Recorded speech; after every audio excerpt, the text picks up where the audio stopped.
जय हिंद दोस्तों। Welcome to the next chapter. ठीक, अब हम सिक्स चैप्टर पे पहुंच चुके हैं।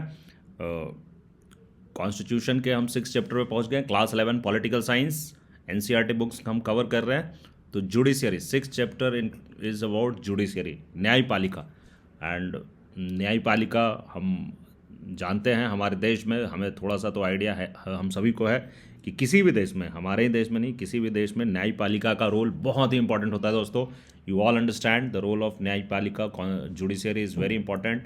एंड अभी हम देखते हैं कि समझते हैं कि जुडिशियरी हमारे देश में किस तरीके से काम कर रही है। तो फर्स्ट ऑफ ऑल इस चैप्टर में हम देखते हैं कि जो हमारे देश में है, courts are seen only as arbitrators, है ना, in disputes between individual and private parties many times. मतलब आमतौर पे लोगों को लगता है कि न्यायालय का जो काम है सिर्फ व्यक्तियों या निजी संस्थानों की आपसी विवादों को सुलझाना, है ना। सो वो बेसिकली लगता है कि बस एक आर्बिट्रेटर है और वो डिस्प्यूट रेजोल्यूशन करता है इंडिविजुअल्स में और दो प्राइवेट पार्टीज़ में। But judiciary perform some political functions also. तो न्यायपालिका जो है वो सिर्फ इतना ही नहीं करती है दोस्तों, वो राजनीतिक कार्यों को भी करती है, पॉलिटिकल फंक्शंस भी करती है। Judiciary is an important organ of the government, और सरकार का एक बहुत ही इंपॉर्टेंट अंग है ना। The supreme court of India is in fact one of the very powerful courts in the world.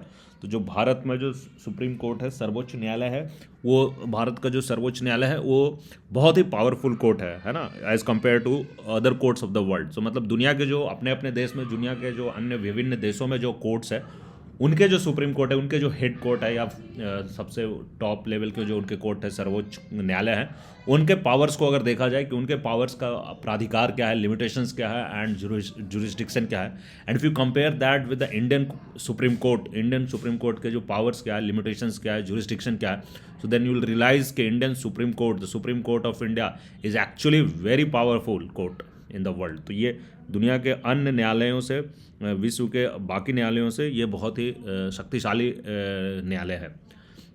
Right from 1950, ठीक है, the judiciary has played an important role in interpreting and in protecting the constitution. तो start से ही हम देख रहे हैं कि 1950 से जुडिशियरी का जो रोल है वो बहुत ही इंपॉर्टेंट रहा है इन इंटरप्रेटिंग एंड प्रोटेक्टिंग। संविधान को इंटरप्रेट करना, संविधान की समक्ष रखना, व्याख्या करना, और इन प्रोटेक्शन और संविधान की संरक्षण में, इन दोनों चीज़ों में अगर हम देखेंगे तो हमारी जो न्यायपालिका है उसका बहुत ही इम्पॉर्टेंट, महत्वपूर्ण भूमिका रही है।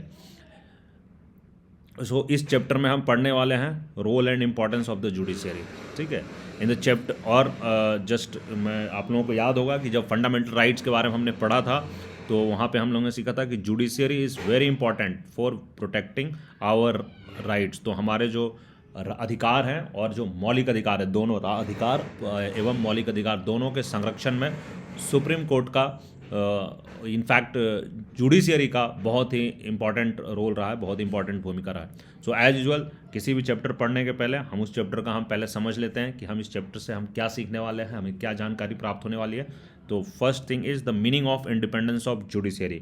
न्यायपालिका की स्वतंत्रता का अर्थ क्या है, व्हाट इज़ द मीनिंग, हम क्या समझते हैं। इंडिपेंडेंस ऑफ जुडिशियरी की हम बात करते हैं बट उसका मतलब क्या है, उसका मीनिंग क्या है, सो हम वो समझेंगे। Role of Indian judiciary in protecting our rights, जो हमारे अधिकार हैं उनके संरक्षण में जो भारतीय न्यायपालिका है उसकी क्या भूमिका है ना, role in protecting our rights. तो हमारे अधिकारों के संरक्षण में न्यायपालिका की क्या भूमिका है वो भी हम समझेंगे। Role of the judiciary in interpreting the constitution, संविधान की व्याख्या करने में, है ना, इंटरप्रेटिंग द कॉन्स्टिट्यूशन, संविधान की व्याख्या में क्या भूमिका है न्यायपालिका की, हम वो भी पढ़ने वाले हैं। और the fourth point which we are going to understand is relationship between the judiciary and the parliament of India. तो जो भारत की संसद है, पार्लियामेंट ऑफ इंडिया, और जो जुडिशियरी है, जो न्यायपालिका, इन दोनों के बीच में क्या संबंध है ना। तो संबंध, भारत की संसद और न्यायपालिका के बीच के जो आपसी संबंध है, इसको भी हम डिटेल में समझेंगे। सबसे पहली बात आती है दोस्तों, why do we need an independent judiciary, है ना। हमें स्वतंत्र न्यायपालिका क्यों चाहिए। जुडिशियरी तो ठीक है बट इंडिपेंडेंट जुडिशियरी क्यों चाहिए, इस चीज़ की ज़रूरत क्या है, नीड क्या है, तो ये हमें देखने और समझने वाली बात है। किसी भी समाज में disputes are bound to arise, है ना, between individuals, between groups and between individuals और ग्रुप्स एंड गवर्नमेंट, है ना। तो डिस्प्यूट कहीं भी हो सकते हैं, दो इंडिविजुअल्स के बीच में हो सकते हैं, ग्रुप्स के बीच में हो सकते हैं, इंडिविजुअल्स और ग्रुप्स के बीच में हो सकते हैं, और इनके सरकार के बीच में हो सकते हैं, है ना, जो इंडिविजुअल्स हैं सरकार के बीच में, ग्रुप और सरकार के बीच में। इनफैक्ट हमारे कंट्री में फेडरल कंट्रीज है तो यहाँ सरकार सरकार के बीच में होती है, दो राज्य सरकार के बीच में भी डिस्प्यूट्स होते हैं, राज्य और केंद्र सरकार के बीच में भी डिस्प्यूट होती है। So dispute is bound to happen, ये होगी ही होगी, इसमें कोई रोका नहीं जा सकता है, क्योंकि जहाँ पे व्यक्ति है, समाज है, तो वहाँ विवाद तो उठेंगे। All such disputes must be settled by an independent body in accordance with the principle of rule of law। तो ये जो सारी है डिस्प्यूट्स है, जो इस तरह के सारे डिस्प्यूट्स हैं, इनको एक इंडिपेंडेंट, है ना, स्वतंत्र संस्था के द्वारा इनको सेटल करना चाहिए, इनको हैंडल करना चाहिए, and in accordance with the principle of rule of law, है ना, कानून का शासन, रूल ऑफ लॉ, किसका शासन, कानून का शासन। द रूल ऑफ लॉ का एक सिद्धांत है, कानून के शासन का सिद्धांत है। सो उसके सिद्धांत के हिसाब से एक इंडिपेंडेंट बॉडी को सारे डिस्प्यूट को सेटल करना चाहिए। तो idea of rule of law है जो बेसिकली कानून का शासन, कानून के शासन से हम क्या समझते हैं। सो कानून का the idea of rule of law implies that all individuals, है ना, जो जितने भी सभी इंडिविजुअल्स, रिच और पुअर, मेन और वीमेन, फॉरवर्ड और बैकवर्ड कास्ट, है ना, जो अमीर और गरीब, मैन और वीमेन, पुरुष या महिला, फॉरवर्ड और बैकवर्ड कास्ट, है ना, फॉरवर्ड या पिछड़ी जाति, है ना, सवर्ण या पिछड़ी जाति, या subjected to the same law. तो जो किसी भी, वो सारे इंडिविजुअल्स जो हैं वो किसी भी वर्ग विशेष से आते हों, वो किसी भी जेंडर के हो, वो किसी भी कास्ट के हों, they all are subjected to the same law. वो सभी सेम कानून, है ना, एक ही कानून से उनको सबको मापा जाता है, उन सबके ऊपर एक ही कानून लागू होता है। The principal role of the judiciary is to protect rule of law and ensure supremacy of law। तो जो मुख्य भूमिका है न्यायपालिका की, जो प्रमुख भूमिका है वो है कि कानून की शासन, जो प्रोटेक्ट रूल ऑफ लॉ, कानून के शासन की संरक्षण करना, ये जुडिशियरी का प्रमुख भूमिका है। And ensure supremacy of the law, और कानून की सर्वोच्चता, सुप्रीमेसी, है ना, द कानून has to be the supreme, the law has to be the supreme. So कानून की सर्वोच्चता को सुनिश्चित करना। कहीं भी किसी भी देश में क्या हो सकता है, बेसिकली जो कानून है उसको सर्वोच्च होना है, लॉ को सर्वोच्च होना है। So everything has to be under the ambit of the law. So it safeguards rights of the individuals, settles disputes in accordance with the law, and ensures that democracy does not give way to individual or group dictatorship। तो ये जो rights of the individual, व्यक्तिगत अधिकारों को safeguard करता है, उसको protect करता है। Settle disputes in accordance with the law, तो जो विवाद हैं उसको सेटल करता है in accordance with the law, कानून के अनुसार सेटल करता है। And ensure that democracy does not give way to individual और ग्रुप डिक्टेटरशिप, और जो लोकतंत्र है ना, वो does not give way to individual और ग्रुप डिक्टेटरशिप। तो ये किसी इंडिविजुअल या किसी ग्रुप का जो तानाशाह है वो होने से रोकता है, डेमोक्रेसी को सस्टेन करने में मदद करता है। In order to be able to do all this, it is necessary that the judiciary is independent of any political pressures। तो इन सब चीज़ों को करने के लिए ये इंपॉर्टेंट है, ये एक ज़रूरत है, इंपॉर्टेंट ही नहीं, ये एक ज़रूरत है, नेसेसिटी है कि जुडिशरी जो है वो पॉलिटिकल प्रेशर से, राजनीतिक दबावों से इंडिपेंडेंट रहे, इनसे स्वतंत्र है। तो अब हम समझेंगे कि what is independence of judiciary, है ना। Simply stated independence of judiciary means that, जो इंडिपेंडेंस ऑफ जुडिशरी का अगर सिंपल मीनिंग समझे तो है कि the other organs of the government like the executive and legislature must not restrain the functioning of judiciary in such a way that it is unable to do justice. तो जो इसका सबसे पहला meaning हम समझते हैं इंडिपेंडेंस ऑफ जुडिशरी, न्यायपालिका की स्वतंत्रता का जो सबसे फर्स्ट मीनिंग हम समझ रहे हैं कि इसका ये है कि जो सरकार के अन्य अंग है ना, क्या है अन्य अंग, हम जानते हैं एग्जीक्यूटिव है और लेजिस्लेचर है। तो ये जो दोनों अंग है, एग्जीक्यूटिव और लेजिस्लेचर, ये जुडिशरी के कार्यों को, है ना, उसके कार्य निष्पादन में कोई बाधा ना पैदा करे, कोई रिस्ट्रेन नहीं करे, है ना। तो जुडिशरी फंक्शन जो कर रहा है वो एग्जीक्यूटिव और लेजिस्लेचर के किन्हीं बाधाओं से वो प्रभावित नहीं होगा। सो ऐसा ना करे कि एग्जीक्यूटिव जो है और लेजिस्लेचर जुडिशरी को बाधा पहुंचा के उसको अपना जस्टिस देने का ही काम करने में मुसीबत पैदा कर दे, तो enable to do justice, judiciary justice ही नहीं दे पा रही है। सो ऐसा नहीं कर पाना, this is the first thing. Independence of judiciary मतलब कि एग्जीक्यूटिव और लेजिस्लेचर है, कोई बाधा नहीं पहुंचाएगी जुडिशरी के अपने कामों में, जुडिशरी को अपने जस्टिस देने के कार्य में। The other organs of the government should not interfere with the decision of the judiciary. दूसरी बात कि जो अन्य अंग हैं सरकार के, है ना, अदर ऑर्गन्स, उनको जुडिशरी के जो डिसीजंस है, जो इनके फैसले हैं, है ना, उस फैसलों के जो निर्णय हैं उसके बीच में हस्तक्षेप भी नहीं कर सकता है।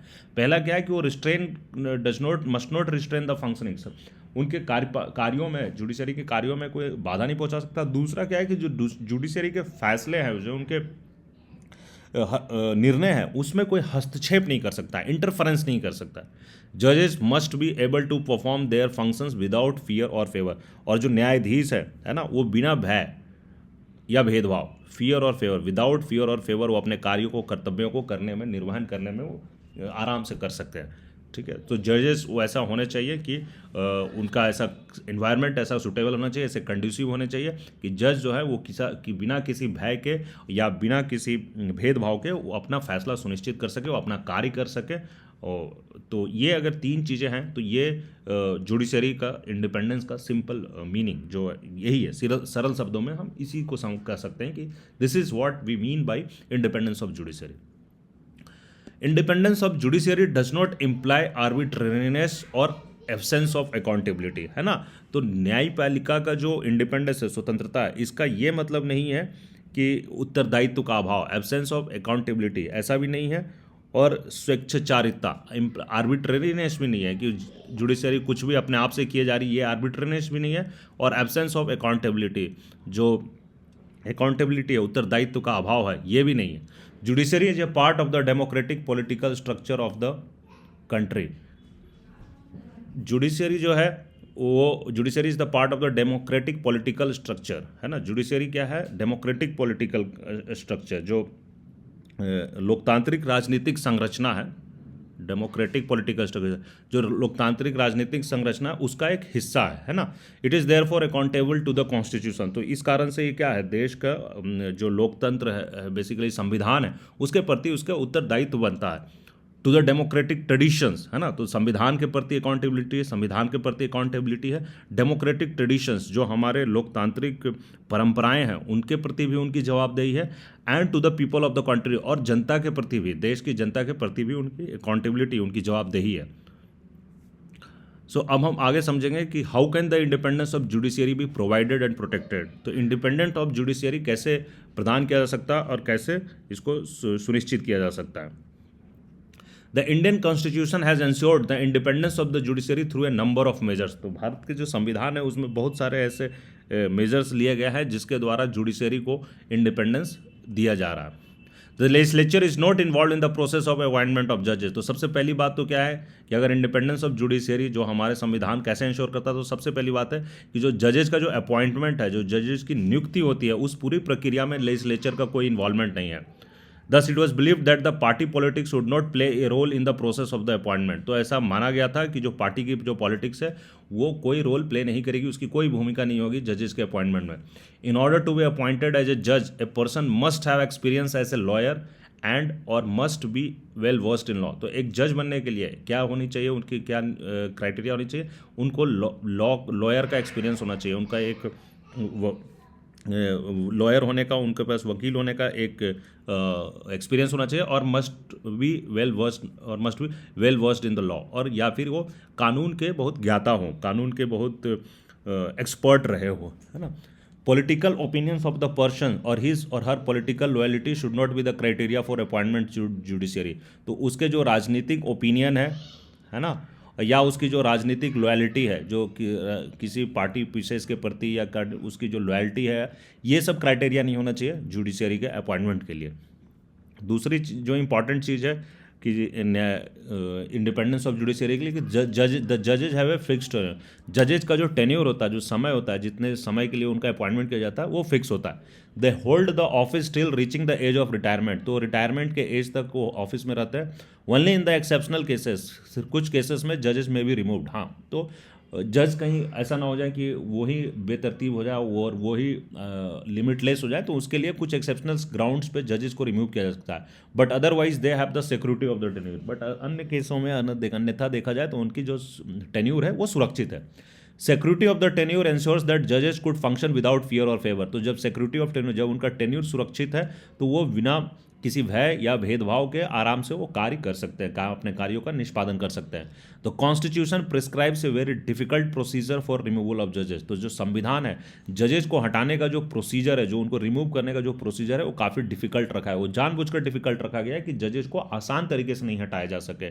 बहुत ही क्रिटिकल कंडीशंस में ही, बहुत ही सोच समझकर और बहुत ज़रूरत होने पर ही उनको हटाया जा सके। The constitution makers believed that a difficult procedure of removal would provide security of the office to the members of judiciary। तो जो संविधान निर्माता था उनको ये विश्वास था कि अगर डिफ़िकल्ट प्रोसीजर ऑफ रिमूवल रहेगा, जो प्रोसीजर रिमूवल की प्रोसीजर अगर डिफ़िकल्ट रहेगी, तो ये इनको एक, इनके ऑफिस को, इनके कार्यालय को एक सिक्योरिटी प्रदान करेगा। The judiciary is not financially dependent on either the executive और द लेजिस्लेटर। द तीसरी इंपॉर्टेंट चीज़ है कि it is not financially dependent. ये एग्जीक्यूटिव या लेजिस्लेचर पे ये फाइनेंशियली डिपेंडेंट नहीं है, वित्तीय रूप से उन पर निर्भर नहीं करते हैं। The constitution provides that the salaries and allowances of the जजेज are not subjected to the approval of legislature. तो संविधान में ये भी प्रावधान है कि जो इनकी सैलरी और अलाउंसेस है, जो इनकी तनख्वाह और भत्ता, वेतन और भत्ते हैं, वो लेजिस्लेचर का अप्रूवल के हिसाब से नहीं होता है। The actions and decisions of the जजेज are immune from personal criticism. और जो इनके एक्शन है या जो इनके डिसीजंस है, फैसले हैं, वो इम्यून फ्रॉम पर्सनल क्रिटिसिज्म, ये व्यक्तिगत क्रिटिसिज्म से इम्यून किए गए हैं, उनसे बचाया गया।